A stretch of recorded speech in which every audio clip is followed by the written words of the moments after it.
La responsabilisation de tous les acteurs, c'est le maître mot des pouvoirs publics pour endiguer la croissance insoutenable et inéluctable des dépenses de soins. Plusieurs outils sont actionnés pour y parvenir. Les contrats responsables, les franchises, l'augmentation du ticket modérateur et dernièrement la réforme de l'AME. C'est sans qu'on sache réellement si cette dernière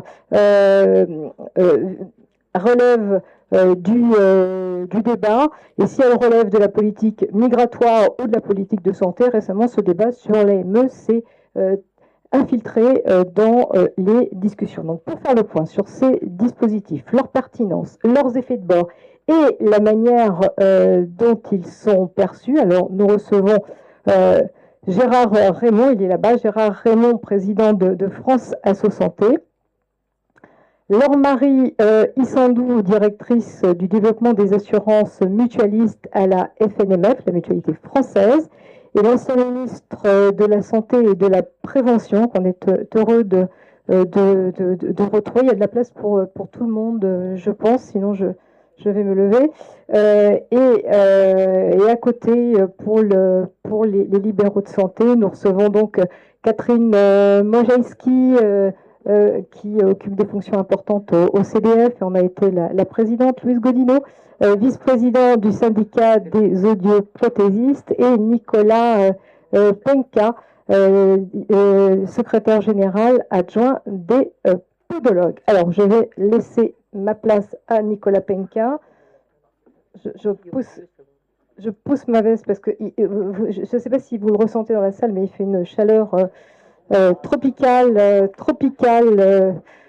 sur la tribune. Alors, les sujets que nous allons balayer sont nombreux. Et je vous propose tout de suite qu'on démarre avec vous, Marie-Laure Issandou, Laure-Marie Issandou, pardon, pour la mutualité, puisque vous abordez le sujet des contrats responsables. Donc, est-ce qu'on peut rappeler c'est quoi les contrats responsables aujourd'hui? C'est pour qui et avec quel bilan? Laure-Marie Issandou, c'est à vous. Alors, où est passé le micro? Il faudrait faire circuler le micro, du coup. Voilà. Merci, bonjour à toutes et tous. Écoutez, je suis ravie d'être là parmi vous. Donc, on va commencer par ces contrats responsables en essayant de ne pas, évidemment, endormir tout le monde. Mais c'est vrai que c'est un élément quand même essentiel aussi pour l'accès aux soins de nos concitoyens. Donc, peut-être pour rappeler quand même aujourd'hui un chiffre ou deux chiffres. On a 96% de la population qui dispose d'une complémentaire santé et donc parmi ces 96%, 95% des contrats sont des contrats solidaires et responsables. Donc le contrat solidaire et responsable, lui aussi c'est un peu son anniversaire, il a 20 ans. Donc il a poursuivi des objectifs qui se sont accrus et de notre point de vue un peu empilés, complexifiés au fil des années. Essentiellement aujourd'hui, il faut rappeler peut-être les grands éléments. Donc, qu'est-ce que c'est? C'est à la fois un socle de prise en charge obligatoire, donc à la fois le ticket modérateur sur les soins remboursables, à l'exception de certains d'entre eux, certains médicaments et puis les cures thermales, le forfait journalier hospitalier, mais il y a aussi d'autres règles. Il y a des règles finalement qui sont de l'ordre de la responsabilisation, donc à la fois des patients, mais aussi des complémentaires. Donc, par exemple, le fait pour une complémentaire de ne pas pouvoir rembourser une franchise ou encore de majorer le ticket modérateur si le patient ne suit pas le parcours de soins. Je ne cite pas toutes les règles, mais aussi d'autres éléments qui sont, par exemple, les obligations à proposer le tiers payant, ou encore, évidemment, les options tarifaires maîtrisées, c'est-à-dire, en fait, des plafonds, des planchers de remboursement. Et peut-être, je termine par le plus responsable, et qui était déjà inclus dans le Code de la mutualité notamment, l'aspect solidaire. L'aspect solidaire, c'était finalement le fait de ne pas tarifer et de ne pas sélectionner en fonction du risque. Et donc ça, c'est un élément essentiel et qui reste aujourd'hui, évidemment, extrêmement prégnant et important. Alors, il y a des effets de bord aussi sur la mise en œuvre de ces contrats responsables et on peut en regarder un tout de suite dans le secteur dentaire avec vous, Catherine Mojejski, dans le cadre de la mise en œuvre du 100% santé. Oui, tout à fait. D'abord, merci de l'organisation, Philippe, de cet événement. Le contrat responsable, en fait, pallie au fait que quand on négocie, alors il se trouve que nous, dans notre profession, nous faisons partie des professions où l'assurance maladie complémentaire est payeur majoritaire. Donc, quelque part, c'est un fait dont on a pris conscience depuis longtemps, mais qui en fait un partenaire conventionnel incontournable, sauf que les règles ne sont pas les mêmes, puisque d'une part, on a l'assurance maladie obligatoire, où quand on signe un accord, ça s'applique à toutes les composantes instantanément, mais quand on signe avec les complémentaires ou quand les complémentaires adhèrent à la convention qu'on a signée, malheureusement, ça ne peut pas s'appliquer à tous les assurés couverts par une assurance complémentaire. C'est la différence entre les deux types de financeurs. Et donc, quelque part, le contrat responsable, c'est un moyen pour l'État de contraindre la majorité des organismes complémentaires à respecter un certain nombre d'obligations.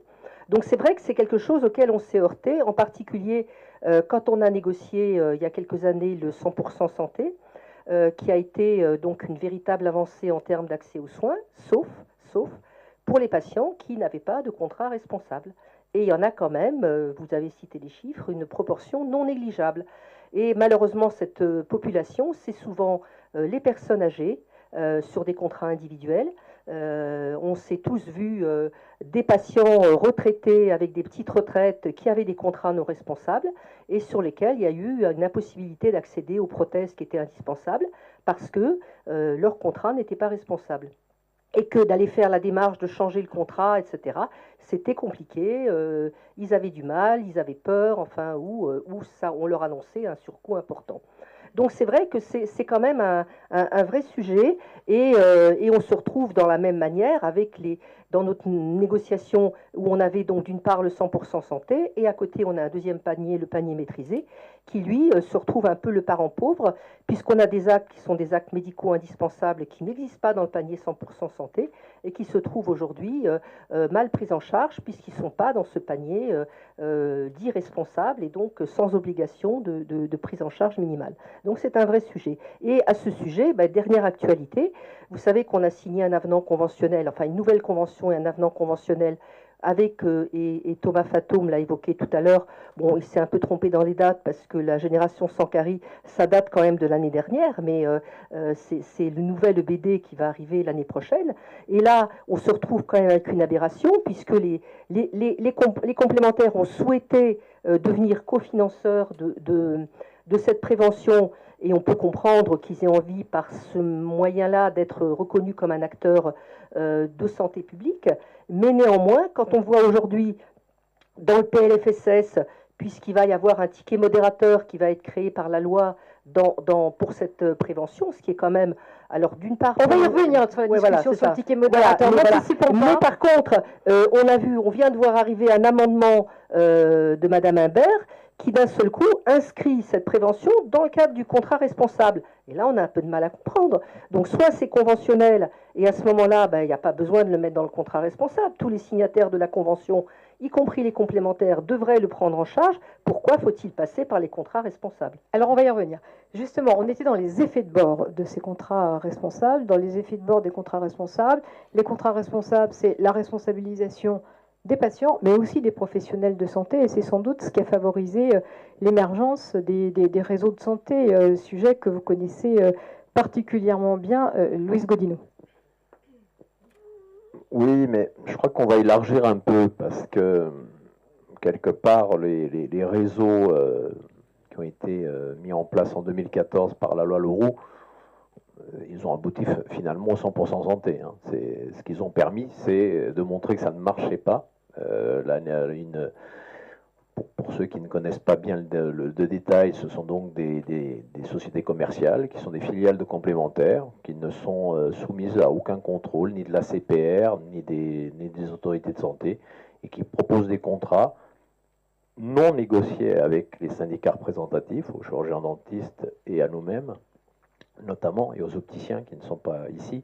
Et donc, ça n'a pas marché, non, puisqu'il n'y avait pas d'argent qui était mis. Et que quand le financement à l'époque des aides auditives et des soins dentaires étaient insuffisants, s'il n'y a pas d'investissement, ça ne marche pas. Donc la loi Leroux a surtout montré qu'il fallait autre chose, et c'est comme ça qu'on a abouti au 100% santé qui a été donc annoncé par plusieurs candidats à la présidentielle 3 ans après, en 2017.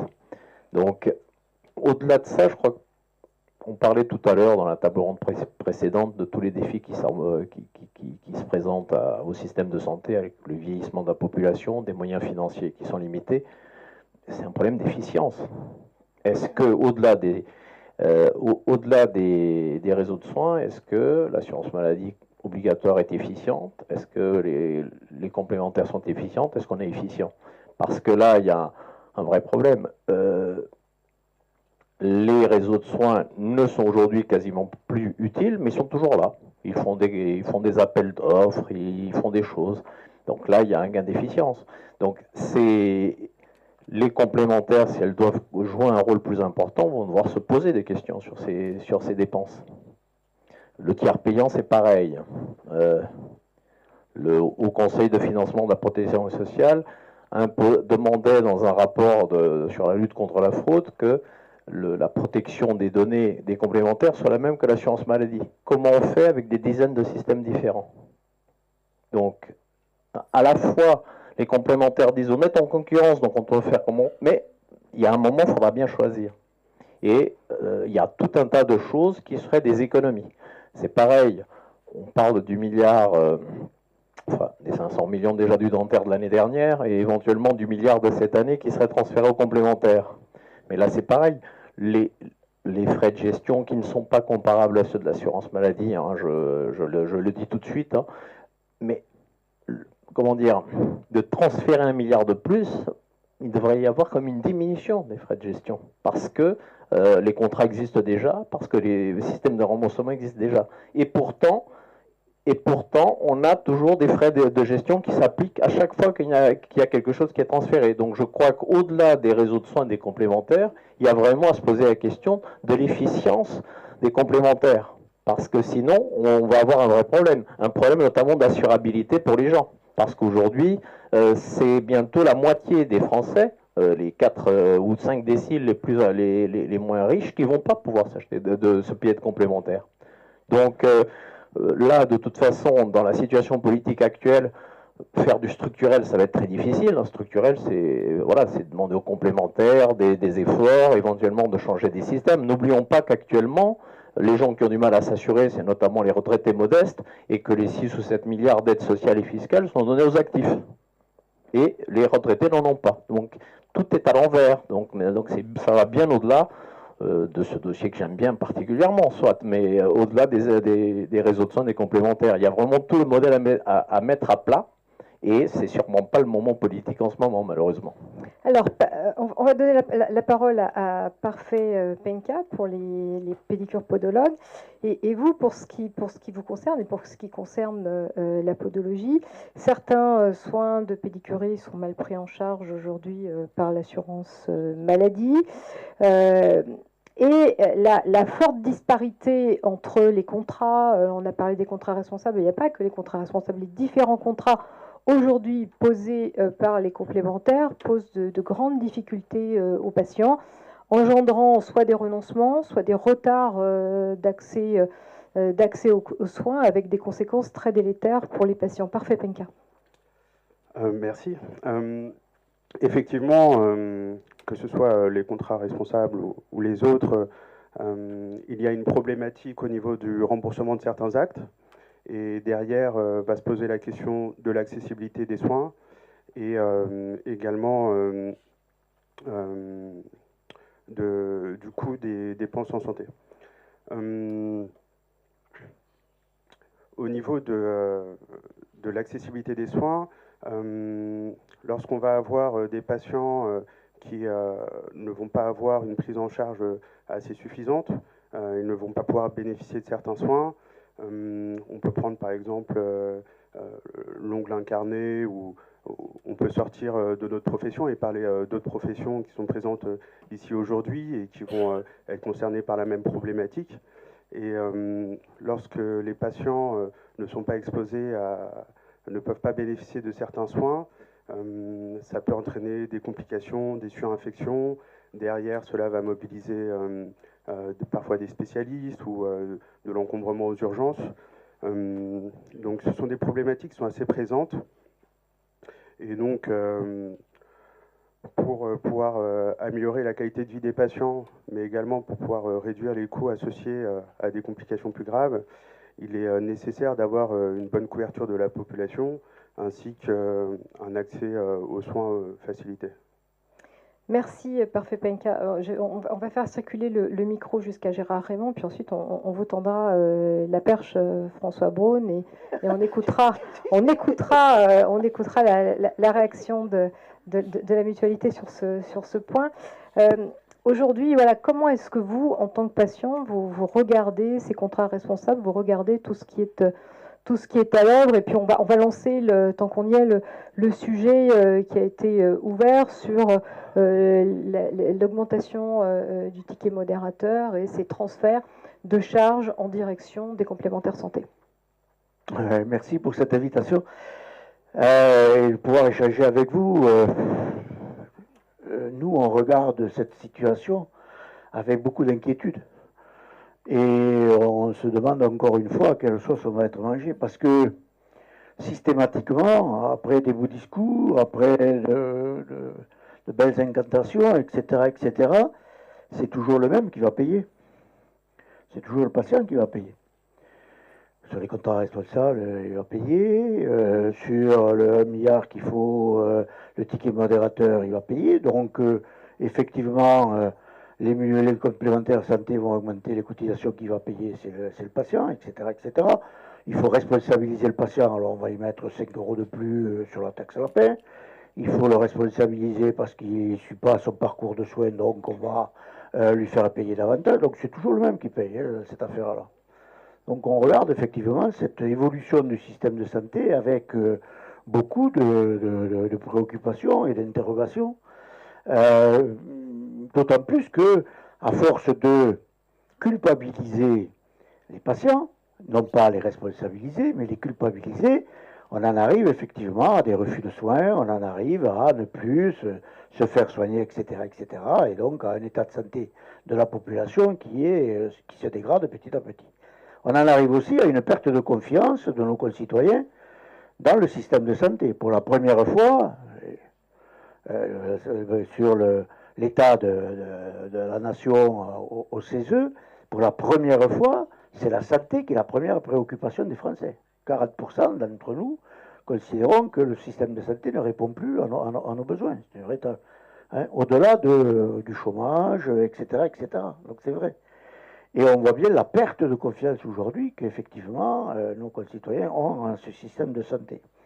Donc pour nous, ce qui est important aujourd'hui, c'est qu'il faut, et on partage votre discours et votre analyse, et d'ailleurs on s'inscrit sur la liste pour participer et co-construire effectivement une proposition de loi, programme, avec une refonte totale, effectivement, structurelle et culturelle de l'ensemble des acteurs, y compris des patients, même s'il y a quelques petits points sur lesquels on pourra discuter, mais on s'inscrit dans cette réflexion-là, y compris sur la régulation. Pour nous, c'est pas... Il ne faut pas prendre la régulation comme une sanction, il faut prendre la régulation comme un regard qu'on peut avoir pour mieux répondre aux besoins structurels de santé sur un territoire. Comment, effectivement, on équilibre l'offre par rapport à la demande. On peut parler de tout ça. Donc, effectivement, nous considérons que nous sommes au bout d'un système qui est en train de perdre ses valeurs. Rappelons encore une fois que ce système a été fondé sur la solidarité et la répartition. Et aujourd'hui, c'est un système totalement inéquitable. Et donc, on voit bien aujourd'hui qu'effectivement, compte tenu d'une offre qui ne correspond plus à nos besoins, compte tenu de reste à charge important, compte tenu de ce dysfonctionnement qu'il peut y avoir et de cette vision systématiquement économique que l'on a dans le système de santé, eh bien, on est en train de perdre ce qui a fondé notre société depuis maintenant, depuis 1945, ces valeurs de solidarité et de répartition. Et je trouve que les tables rondes précédentes illustraient bien, effectivement, cette perte de sens que l'on a. Donc, ce que pensent les patients, ils sont extrêmement inquiets, et ceux qui ont la responsabilité de porter la parole ou la voix des usagers de la santé seront inquiets doublement, parce qu'effectivement, on pressent qu'on aura de grosses difficultés demain dans cette nouvelle organisation et dans cette nouvelle prise en charge. Sans parler des points sur le PLFSS, c'est dommage que on ne puisse pas reparler de l'article 16 avec Thomas Fatome, mais enfin quand même je regrette, mais le texte, c'est un formulaire qu'on remplit, c'est pas un clic qu'on fait. C'est un formulaire qu'on doit remettre au patient, qu'il remet au pharmacien ou au biologiste. Oui. Donc Thomas dit c'est un clic. Ah non, c'est un formulaire. Donc il faut qu'il fasse attention à ce qu'il écrit. Parce que nous, on l'a lu. Ben oui, on n'est que patient, mais quand même. Donc je trouve qu'effectivement, comme vous, peut-être pour d'autres raisons, on s'est élevé contre cet article 16, c'est pas comme ça qu'on va faire de la pertinence de soins. C'est très clair. Donc, voilà, et nous sommes très inquiets sur l'avenir, effectivement, de notre système de santé. Est-ce que demain, alors après, on nous cajole avec le mot prévention, avec voilà, la responsabilité des patients, la participation des patients, tout ce que vous voulez. Là, on nous met d'ailleurs le rapporteur Noder, l'autre jour, nous a parlé effectivement, comme il a fait tout à l'heure, de cette loi de programmation, mais terminant quand même que si les patients à ALD ne faisaient pas ce qu'il fallait les sanctionner. Voilà. Donc, on revient toujours à cette sanction auprès des patients qui ne sont pas de bons élèves. Je trouve qu'à l'heure actuelle, il n'y a pas que les patients qui sont mauvais élèves. Il y a peut-être d'autres aussi qu'il faudrait peut-être regarder de plus près. Merci Gérard Raymond. Alors, on va redonner la parole quelques instants à Laure-Marie Isanchou pour la mutualité. Donc on l'a vu, des contrats responsables aujourd'hui qui posent un certain nombre de difficultés, un gouvernement qui cherche du financement en augmentant le ticket modérateur, des conventions qui aussi déportent une partie du financement vers les complémentaires.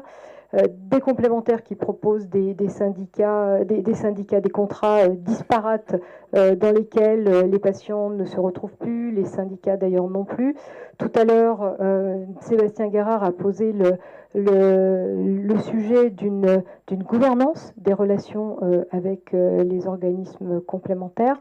Vous, de votre fenêtre de la mutualité française, comment est-ce que vous regardez cela ?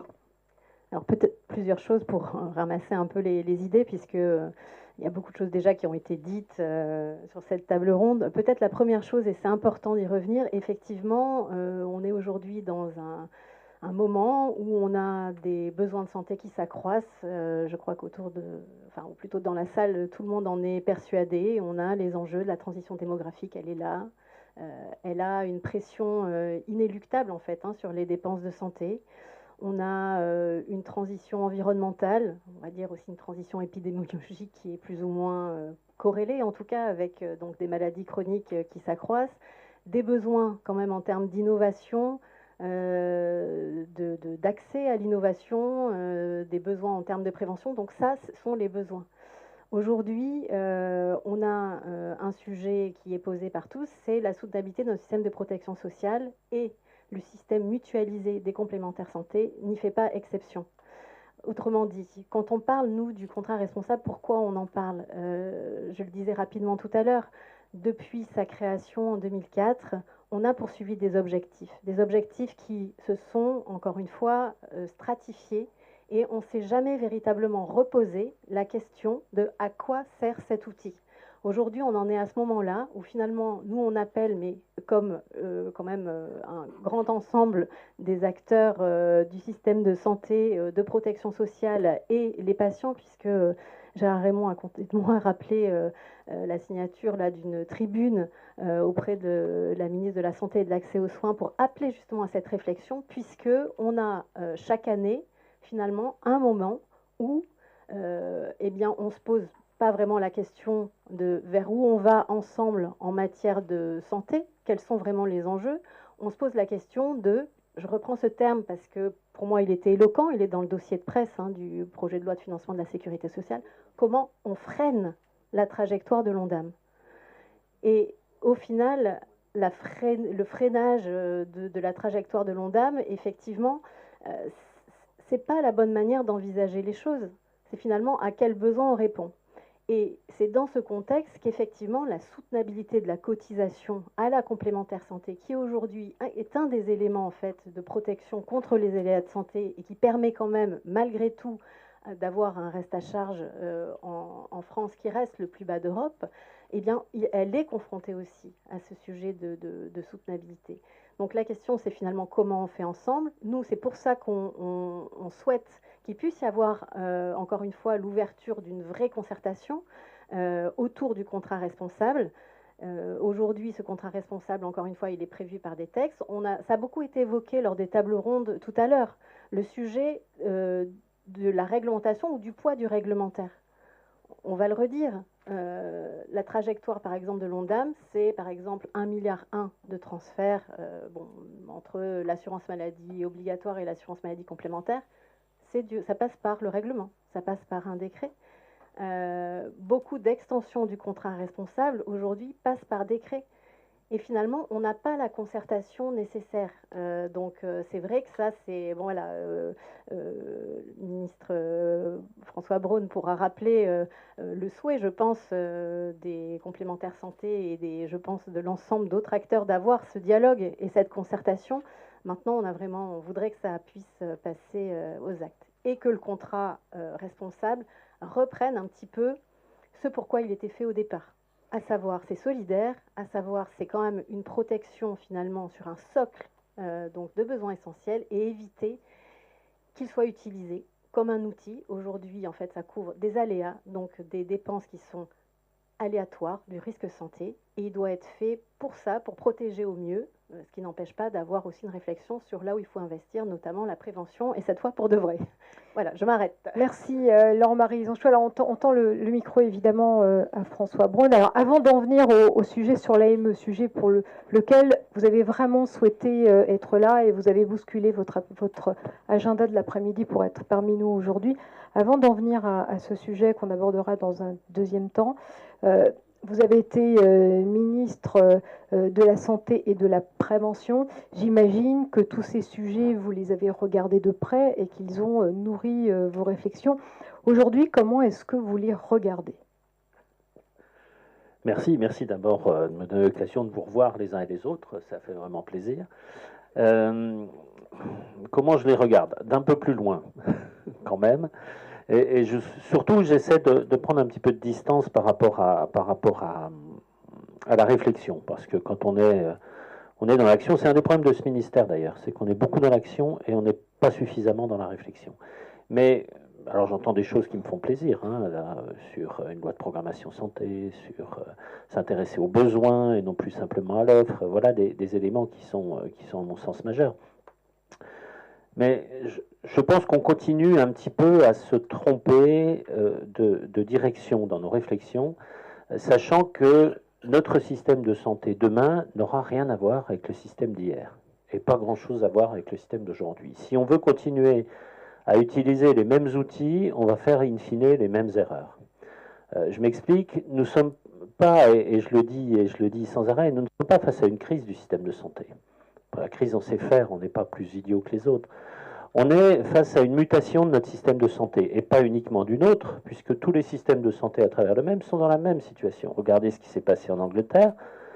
Simplement, juste cette petite parenthèse pour le NHS, quand vous demandez aux Anglais quel est le trésor le plus précieux pour eux, c'est le NHS. Donc le sens a une vraie valeur chez eux par rapport à la santé. Mais ils ont surtout fait, là, cet été, une réflexion profonde, structurelle sur le NHS, et ils vont faire des propositions. Nous, on n'a toujours pas eu cette réflexion. Cette réflexion, j'entendais le structurel, c'est pas le moment. Mais si c'est pas le moment de le faire aujourd'hui, ça va être trop tard, assez rapidement, parce que là, on va dans le mur. On va continuer à faire des économies de droite et de gauche, à transférer des frais chez les uns, chez les autres. On ne réglera pas le problème. On va continuer à tourner en rond. Moi, je pense que ce qui est absolument nécessaire aujourd'hui, c'est de se poser autour de la table. Encore faut-il savoir qui. Parce que franchement, vu du ministère, discuter avec le monde de la santé, c'est impossible. Vous voulez discuter avec qui? Avec les complémentaires? Avec l'assurance maladie, qui, je le rappelle, est quand même un service du ministère, hein, c'est pas un ministère bis. Avec les syndicats, avec les intersyndicales, avec les ordres, on a beaucoup d'ordres, avec les doyens qui forment, avec les sociétés savantes qui ont un avis aussi. Enfin, c'est très compliqué. Je pense que là, s'il doit y avoir déjà une première réflexion, c'est comment est organisé le système de santé avec les patients. Les patients, c'est plus simple parce que globalement, en France Assos Santé, on se pose un peu moins de questions, même s'il y a des concurrents, entre guillemets, qui aimeraient bien être présents. Mais on a ça aussi, c'est-à-dire qui on met autour de la table et autour de la même table. Enfin, je vois les discussions conventionnelles, ça va. Enfin, c'est d'accord, c'est de la responsabilité du directeur de la CNAM. Enfin, c'est quand même de la responsabilité du ministre derrière qui donne sa lettre de cadrage au directeur de la CNAM. Alors, bien que les discussions se fassent, elles se faisaient quand j'étais là sans le ministre. Enfin, in fine, c'est quand même lui qui prend des décisions. Bref. Donc attendez, on va s'arrêter là-dessus, parce que ça fait partie des grands débats qui ont nourri les propos de cet après-midi. Pour vous, François Braun, la vision que vous avez du système conventionnel, c'est l'État qui doit, le gouvernement qui doit garder la main entièrement. Quelle latitude vous donnez à la négociation? Quelle latitude vous donnez aux organisations? Alors, je parlais devant des présidents de syndicats qui m'ont déjà entendu le dire. Moi, je n'ai pas de problème par rapport à ça dès lors que le cap est défini. L'objectif est défini. Je pense que le rôle de l'État, c'est de définir la doctrine, c'est de définir l'objectif. Après, la façon d'atteindre cet objectif, il est à la main des représentants. Si l'État dit, alors sur quelque chose de pluriannuel, hein, parce que les discussions tous les ans du PLFSS, on s'épuise et ça ne sert pas à grand-chose. Mais mettons-nous sur du pluriannuel, on dit l'objectif, il est ça, bah, par exemple, que tous les patients en affection de longue durée aient un médecin traitant à échéance 3 ans. Ben voilà. Après, la discussion, elle se met en place avec les professionnels représentatifs qui vont nous dire, voyons les moyens d'y arriver, et in fine, on choisit un moyen. Mais je pense que c'est ça, on est souvent dans une logique où chacun n'est pas à sa bonne place. J'en dis, moi j'aime beaucoup le principe de la doctrine, de la stratégie et de la tactique. La doctrine, c'est le rôle de l'État dans le domaine de la santé, de dire, ben voilà, on a des objectifs de santé publique qui sont définis dans un schéma, on précise ces objectifs, on les priorise et on dit voilà l'objectif à 3 ou 5 ans. La stratégie, c'est comment on adapte cet objectif aux circonstances, au territoire, parce que ça va être différent en fonction des besoins. Et ça, on laisse un peu la main aux représentants, à la CNAM, au territoire, pourquoi pas dans une certaine régionalisation de la santé. Il faut aussi se poser la question. Et puis enfin, la tactique, c'est comment on applique cette stratégie sur le terrain. Et là, il faut laisser les professionnels qui sont organisés entre eux et qui doivent mettre en place des parcours, des schémas, des organisations pluriprofessionnelles, bref, pour que ça marche. Je pense qu'il faut qu'on responsabilise chacun à son niveau. Et sur le financement, on parlait de la soutenabilité du système. Pour le financement, aujourd'hui, quelle répartition entre les complémentaires et puis l'assurance maladie obligatoire? Est-ce qu'il faut une gouvernance spécifique et des négociations conventionnelles spécifiques avec l'UNOCAM? Comment est-ce que vous voyez ça? Mais soyons là aussi disruptifs. Est-ce que c'est encore le schéma actuel? Est-ce qu'il faut encore une assurance maladie obligatoire, une assurance maladie complémentaire? Vous avez oublié la C2S quand même, qui n'est pas rien, hein, complémentaire santé solidaire pour les personnes qui ont moins de revenus. Est-ce qu'il faut encore tout ça? Peut-être, peut-être pas. Mais là aussi, il faut parler d'efficience, et là aussi, il faut savoir pourquoi faire, vers quoi on veut. On veut faire de la prévention, d'accord. Qui prend en charge financièrement la prévention? Les complémentaires étaient très partantes pour le faire, mais dans quelles conditions? Voilà, c'est tout ça qu'il faut mettre en place. Mais surtout, où veut-on aller? Et n'hésitons pas à changer nos modèles actuels. Merci François Braun. À présent, je vous propose sans transition d'aborder le deuxième version de cette table ronde, qui est celui de l'AME. 3 lettres pour désigner l'aide médicale d'État. Ce dispositif concerne quelques 500 000 étrangers en situation régulière. Ce sujet est devenu depuis régulière, j'ai dit irrégulière, j'ai dit régulière, des étrangers en situation régulière, pardon pour le lapsus, des étrangers en situation régulière, et il est devenu irrégulière. Moi, j'ai lu, pardon, des étrangers en situation irrégulière, pardonnez-moi, est devenu depuis 2 ans un terrain d'affrontement politique. un terrain d'affrontement politique. Dans le cadre des débats parlementaires sur le projet de loi de l'immigration en 2023, un amendement avait été déposé au Sénat pour transformer cette aide médicale d'État en aide médicale d'urgence, de manière à contracter l'offre prise en charge dans le cadre de ce dispositif. L'ancien ministre de la Santé, Claude Évin, et le directeur de campagne de François Fillon à la présidentielle de 2017, Stefanini, ont été mandatés pour rédiger un rapport sur l'aide médicale d'État. Rapport qui soulignait, contrairement à ce qu'on a pu lire par ailleurs et entendre par ailleurs, rapport qui soulignait le caractère maîtrisé de l'aide médicale d'État sur le plan budgétaire, mais qui proposait des pistes de réforme autour de 4 axes: compléter l'arsenal des mesures de contrôle, réduire les ruptures de droit pour intégrer les bénéficiaires de l'AME dans les parcours de soins, renforcer la cohérence entre les politiques de l'État. On a vu tout à l'heure que la politique de l'État n'est pas toujours très cohérente et très lisible, renforcer le suivi des pathologies qui génèrent les soins les plus coûteux. Donc voilà pour les 4 propositions qui avaient été émises dans ce rapport. Elisabeth Borne, alors Première ministre, avait reconnu la nécessité de faire bouger les lignes, en tout cas de réformer le dispositif de l'AME. Mais la dissolution est passée par là, mais le débat autour de l'AME a été très fort à l'occasion des élections législatives lors de la dissolution. Aujourd'hui, je le dis pour que ce soit très clair pour les uns et les autres, il n'y a pas autour de cette table de détracteurs de l'AME. Les libéraux de santé avaient pris le soin de solliciter pour permettre une discussion autour des arguments des uns et des autres sur cette réforme de l'AME ou cette suppression de l'AME. Beaucoup d'acteurs qui, sur les chaînes de télévision et dans les différents débats, ont prôné la disparition de l'AME ou son rétrécissement, n'ont pas pu ou n'ont pas voulu être présents aujourd'hui pour débattre de ce sujet. Alors, dans l'échange, on va commencer avec vous, Catherine Wojewski. Il y a beaucoup d'idées reçues sur l'aide médicale d'État, et en particulier dans le dentaire. On a entendu beaucoup de choses. Ah oui, là, il y a quelques temps, on est tombés tous de notre chaise quand on a entendu M. Ciotti affirmer que les bénéficiaires de l'AME avaient droit à je ne sais plus trop combien de couronnes, 10 couronnes, c'est ça, par an, ce qui est complètement faux. C'est-à-dire qu'en dentaire, le panier de l'AME, c'est vraiment limité à 100% des actes à tarif opposable. Et à partir du moment où on sort du panier à tarif opposable, eh bien, ils ont un remboursement de 100% et le reste, c'est de... Et d'ailleurs, ils n'ont même pas la possibilité d'aller prendre une complémentaire. Donc, ça veut dire que c'est entièrement à leur charge.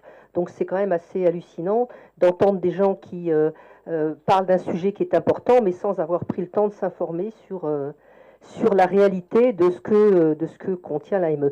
Juste quand même un petit aparté, non, c'est pas un aparté, mais l'AME pose quand même pas mal de problèmes à partir du moment où on a des patients qui viennent sans carte vitale, pris en charge intégralement, mais pour se faire payer, on ne peut pas faire de télétransmission, etc. Donc ça, c'est un vrai problème voilà, technique, mais souvent, la technique entraîne des problèmes politiques.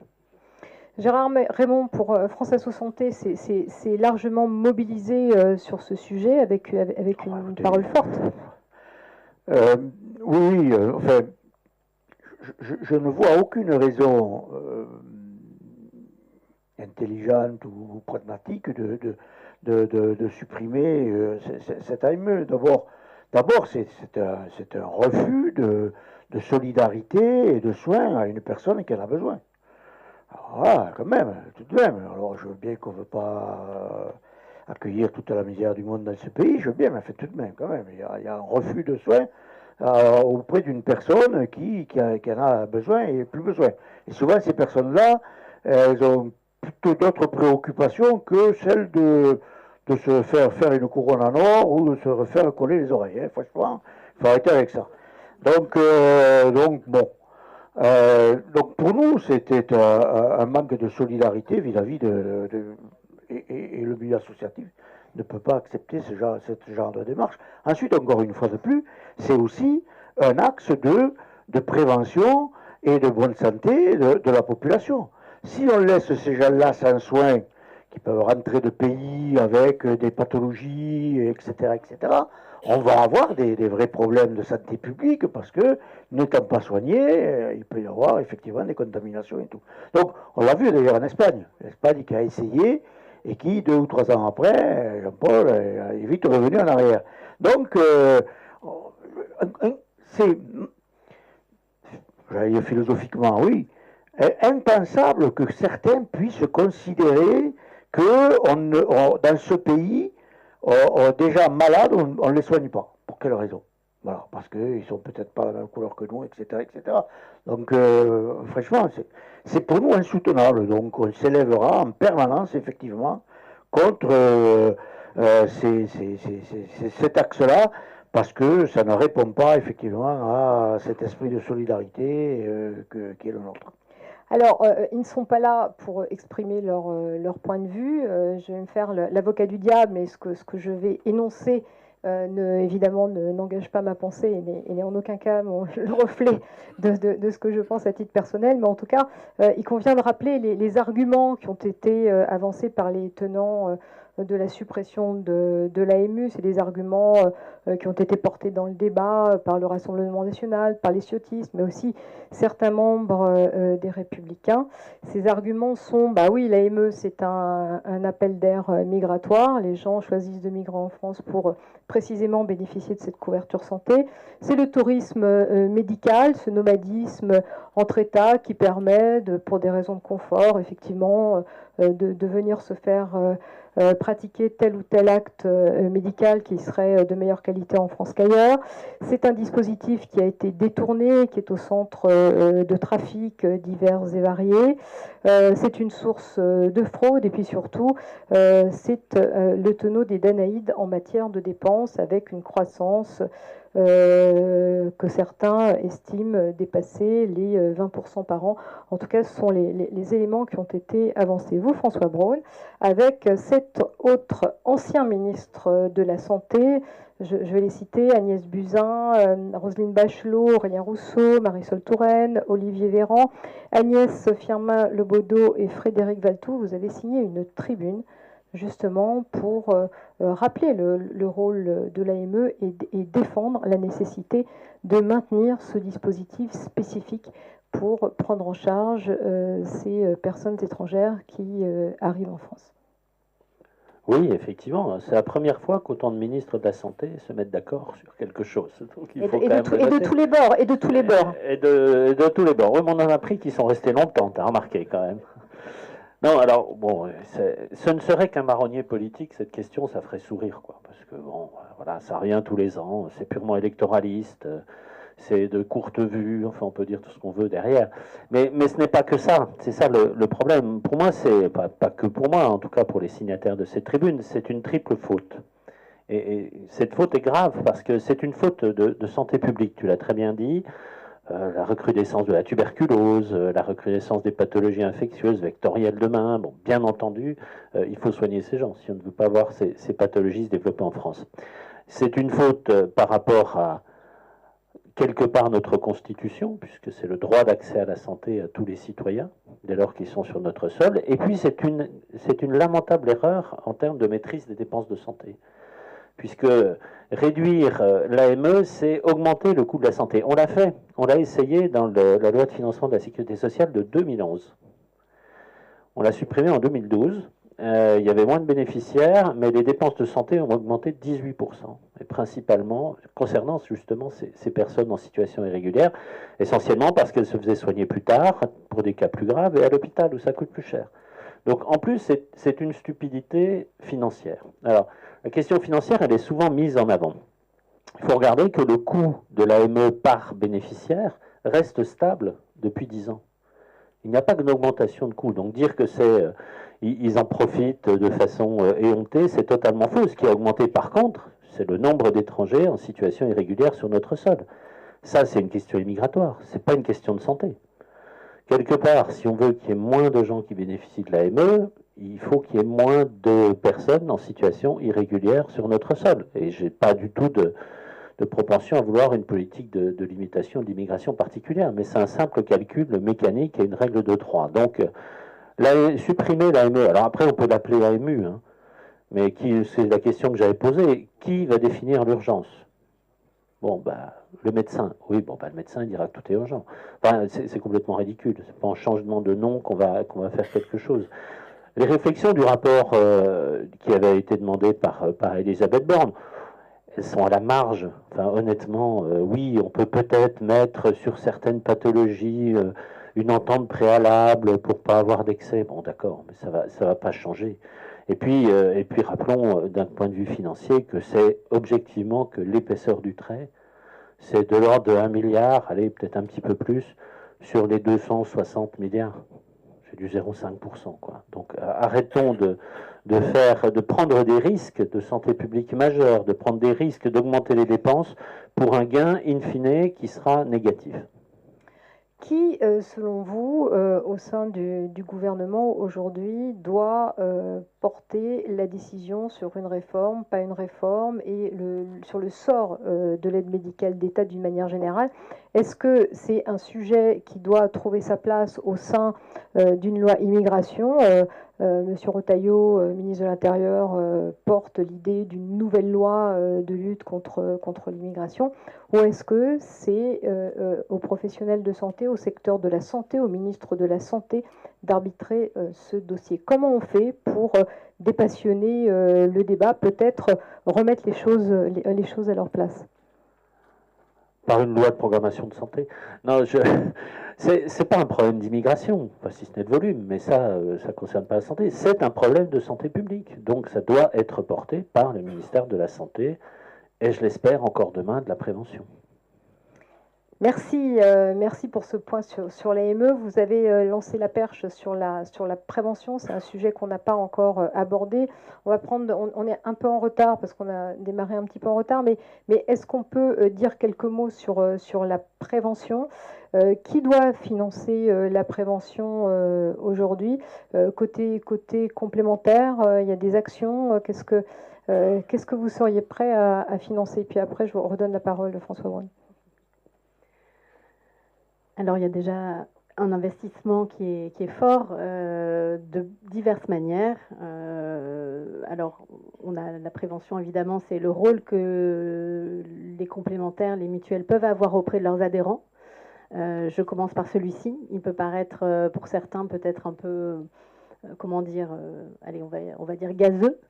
Mais pour autant, l'éducation à la santé, comment prendre voilà, soin de soi, pouvoir passer les messages de manière positive, pouvoir accompagner finalement le changement des habitudes, c'est quelque chose d'important et on est absolument persuadé que les mutuelles, plus largement les complémentaires santé, parce qu'elles ont un lien avec un adhérent, avec un contrat, elles sont plus en proximité et donc elles peuvent aussi renforcer des messages. Deuxième chose, quand même, elles participent d'ores et déjà tout simplement parce qu'elles sont quand même très investies, évidemment sur des dépenses qui sont obligatoires, on y revient, c'est par exemple le ticket modérateur des vaccins, mais si on vient sur les vaccins, elles prennent aussi assez largement des vaccins qui, pour l'instant, ne sont pas forcément toujours admis au remboursement ou pas pour tout le monde. Et j'arrive sur un point quand même important et qui fait peut-être un écho ou un lien avec l'intervention tout à l'heure de Monsieur Princa. C'est vrai, je mets le pavé moi-même dans la mare, c'est vrai qu'on accuse beaucoup les complémentaires sur ce qu'elles financent, soi-disant les médecines douces. Donc les médecines douces, c'est un vrai sujet, c'est un vrai débat, mais il faut bien savoir qu'à l'intérieur de ces médecines douces, il y a quand même des interventions non médicamenteuses qui sont aujourd'hui scientifiquement validées, qui ont pu donc être financées de manière un peu, je dirais, pionnière par les complémentaires. On va parler de l'activité physique adaptée, on va parler de la diététique, on va parler des psychologues, même si maintenant il y a un dispositif, je dirais, public qui s'appelle Mon Soutien Psy. Après, il y a d'autres choses. La question de fond, c'est finalement la prévention. Chacun doit prendre sa part à la hauteur de ce qu'il peut faire et dans un cadre justement concerté, mais aussi avec, je pense, les bons parcours. Et en tout cas, du point de vue des mutuelles, évidemment, la prévention, c'est essentiel. Il faut vraiment passer à ce fameux virage préventif. Alors on le fait, Catherine Mojaïski le disait, c'est vrai qu'on a voulu aussi, hein, dans le cadre des négociations conventionnelles, quand on est partenaire sous l'égide de l'UNOCAM, évidemment, à pouvoir pousser ces sujets-là et pouvoir cofinancer en fait ces actes de prévention. Mais derrière, c'est tout le parcours. Hein, voilà, on revient sur le sujet des bilans de prévention, par exemple. C'est tout le parcours qu'il y a derrière et comment on s'organise. Donc c'est un vrai sujet. Je pense que c'est pas ce qu'on est prêt à prendre, c'est finalement la concertation, elle aboutit sur quoi, et encore une fois, pour quoi faire. Et donc c'est là où on touche un peu les limites, plutôt aussi que de réguler, je dirais, de manière un peu arithmétique année après année. Si on prenait en compte les besoins, on pourrait aussi se dire qu'on répartit mieux la charge sur de l'investissement nouveau pour répondre à des besoins finalement aussi nouveaux qui aujourd'hui sont mal couverts. Alors, Louise Godino, quelques mots, et puis ensuite on passe la parole à Gérard Raymond et ensuite à François Braun. Au niveau de la prévention, autant au niveau des complémentaires, notamment, les mutuelles affinitaires ont vraiment un vrai rôle à jouer.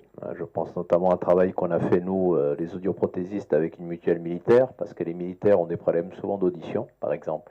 Mais c'est vrai que pour des politiques plus globales de prévention, comment on fait avec 400 acteurs qui font ce qu'ils veulent derrière? Donc ça veut dire qu'il risque aussi d'y avoir des écarts au niveau de... S'il y avait... C'est toujours le problème structurel des complémentaires. Monsieur le ministre, tout à l'heure, j'ai dit que c'était pas le moment, on me l'a dit, hein, on me l'a dit pour des choses bien moins compliquées que de remettre à plat la structuration entre AMO, AMC reste à charge. Hein. Donc voilà, c'est ce qu'on m'a dit. Hein. Je répétais, je l'ai pas dit, c'est pas une pensée personnelle. Moi, j'aurais qu'on le fasse demain matin. Mais donc pour la prévention, il y a un vrai. Et puis en plus, ça revient un peu au contrat responsable. Aujourd'hui, les acteurs disent c'est trop lourd. C'est trop lourd. Qu'est-ce qu'on va enlever? Prenons ce que je connais le mieux, hein, mon métier. L'appareil auditif, c'est de la prévention secondaire, tertiaire, à tous les niveaux. Hein. Elle peut être aux 3 niveaux. Qu'est-ce qu'on fait? On va se dire, tiens, finalement, on l'a mis il n'y a pas longtemps, on va l'enlever parce que c'est pas valable pour tout le monde, mais c'est de la prévention. Et les gens à qui vous l'enlèverez, c'est ceux qui ne pourront pas se le payer. Aujourd'hui, le danger, c'est qu'on fasse des contrats responsables light pour les moins aisés. Et les moins aisés, c'est la plupart du temps ceux qui ont le plus besoin de soins. Donc j'attends avec circonspection ce travail sur le contrat responsable. Je me demande bien ce qu'on va enlever, en fait. Merci Louise Godino. Gérard Raymond. Sur la prévention, une vue plus large, parce qu'on parle beaucoup de notre système de santé, mais on n'en a pas. C'est un système de soins. Vous êtes là pour soigner les gens malades. Les gens non malades, vous ne les voyez pas. Enfin, vous en voyez quelques-uns. Pour venir acheter le lait en poudre. D'accord. Mais non, donc on n'a pas de vision du système de santé. D'ailleurs, on a une assurance maladie. On a évoqué tout à l'heure qu'elle devrait passer assurance santé. J'ai eu ces débats avec Frédéric, même avec Nicolas. Sur ça, oui, si on fait de la prévention, il faut passer à la santé. On a quand même des complémentaires santé qui remboursent du soin. Donc peut-être qu'à un moment donné, il faut peut-être répartir un petit peu la tâche des uns par rapport aux autres. Et là encore, une fois de plus, c'est donner du sens. C'est définir des priorités de santé publique que l'on donne sur les territoires, aux acteurs de la santé du territoire. Et sur chaque territoire, eh bien voilà, on a, bon, sans avoir la grande cause chaque année d'une pathologie, mais on peut avoir des engagements de santé publique sur chaque territoire, particulièrement sur la vaccination. Je trouve qu'en fait quand même dans ce pays, on n'a pas de registre de vaccination. On ne sait pas où on va. Et quand on entend effectivement les anti-vax, eh bien, ils ont la partie facile de critiquer, etc. etc. Donc me semble-t-il, c'est d'abord une volonté politique où on met l'ensemble des acteurs du soin et de la santé véritablement autour d'une table et on définit des actions, chaque territoire sur territoire, pour faire de l'éducation à la santé, de la prévention, du suivi, de l'accompagnement. Et on a quand même des outils aujourd'hui qui peuvent nous permettre de faire ce fameux dernier kilomètre, ce dernier aller vers. Alors pour faire le dernier kilomètre, il faut savoir faire le premier kilomètre. C'est un marathonien qui vous le dit. Les 175 mètres, il faut d'abord faire les 42 avant. Hein. Donc il ne faut pas se perdre au départ. Il faut savoir où on veut aller. Mais aujourd'hui, on a des moyens de numérique en santé on a mon espace santé, on a des moyens de solliciter les gens pour pouvoir effectivement leur dire, ben voilà, votre carnet vaccinal n'est pas à la hauteur, pensez à en parler à votre pharmacien, à votre médecin, etc., etc. Ou mener une campagne d'autres sur les dépistages, que ce soit du cancer ou autre. On peut aller vers, aujourd'hui avec ces outils-là. Pourquoi on n'a pas une véritable volonté, que ce soit des assureurs, que ce soit complémentaires ou obligatoires, de mener ces campagnes-là au plus près des gens, à toucher les gens. Ouais, à la télé, je veux bien qu'on voit c'est un fruit et c'est un légume, mais c'est pas ça qu'il faut changer le régime alimentaire de nos concitoyens. Merci Gérard Raymond. Alors vous, François Braun, vous avez apporté une brique importante à la prévention avec les rendez-vous de prévention. Comment amplifier cette vague? Comment donner des chances à ces dispositifs? Et puis la question a été soulignée tout à l'heure par Laure-Marie Isanchou. Il y a la question des besoins. Comment on finance ce grand besoin aujourd'hui de prévention? Alors, je vais être un peu synthétique parce que je vais devoir bientôt vous quitter. Les trains ne m'attendent plus maintenant, c'est dommage. Mais bon. Alors, si on veut assurer, il en a été question de ce que j'ai entendu, la soutenabilité de nos systèmes de protection sociale, la prévention est indispensable. Il n'y a même pas de sujet, c'est absolument essentiel. C'est essentiel, ça concerne tout le monde, tous les professionnels de santé dans le monde de la santé, mais aussi les maires des communes qui vont mettre en place des parcours santé, qui vont construire des gymnases, etc. Donc c'est vraiment un enjeu de santé majeur. J'avais le projet avec Amélie Oudéa-Castéra, mais je suis parti un peu trop tôt pour ça. On devait déclarer l'année des Jeux Olympiques comme année du sport et du sport santé. Bon, ça s'est pas fait, c'est dommage, mais c'était un bon moyen aussi de mettre le pied là-dedans. Maintenant, je vais vous dire quelque chose qui pour moi, est essentiel dans cette discussion. Alors, c'est horrible ce que je vais vous dire, mais tant pis. La prévention n'est pas politiquement bankable. C'est ça le problème. C'est-à-dire que, alors pour un homme politique qui a une vision à 10 ans ou à 15 ans, oui.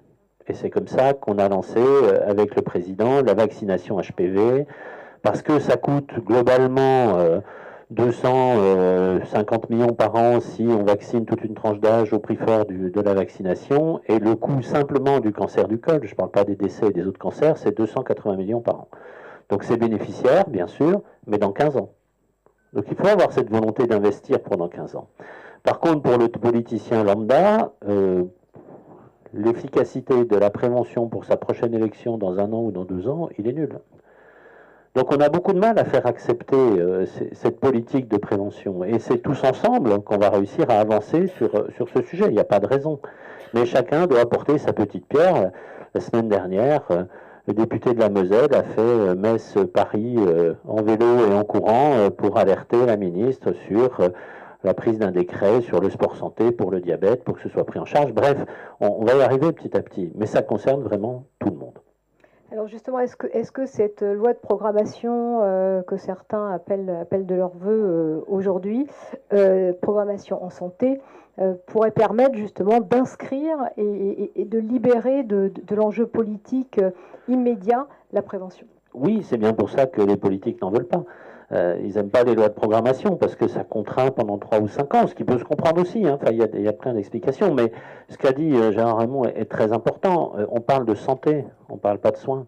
Et la santé, c'est la prévention, le dépistage, le soin et la réhabilitation, qu'on oublie là aussi trop souvent. Comment on remet les gens au travail et comment on remet les gens dans la société. Donc oui, moi je reste intimement persuadé qu'il faut cette loi de programmation. C'est probablement le moment, paradoxalement, parce que c'est un tel capharnaüm que pour passer une loi, il faudra qu'une grande majorité soit d'accord, donc aller chercher sur différents bancs. S'ils sont d'accord pour passer une loi de santé, ils vont avoir du mal, les uns ou les autres, en prenant le train dans quelques années ou quelques mois, de dire qu'ils n'en veulent pas. Donc je pense qu'au contraire, au point de vue politique, c'est vraiment le moment d'essayer de passer cette loi de programmation de santé. Le problème, c'est que c'est pas prêt et que ça nécessite quand même un petit peu de travail, même si beaucoup de gens travaillent déjà dessus. Merci François Braun, on vous libère, on vous remercie en tout cas d'avoir bien voulu nous rejoindre aujourd'hui, et puis votre parole est une parole qui compte parce que vous êtes vous avez occupé des fonctions ministérielles, vous êtes resté un professionnel de santé au ministère de la Santé et pas un politique au ministère de la Santé. Et c'est quelque chose qui a été très clairement ressenti à travers vos propos. Voilà, professionnel de santé encore aujourd'hui. Voilà. Merci François Damme. On va laisser...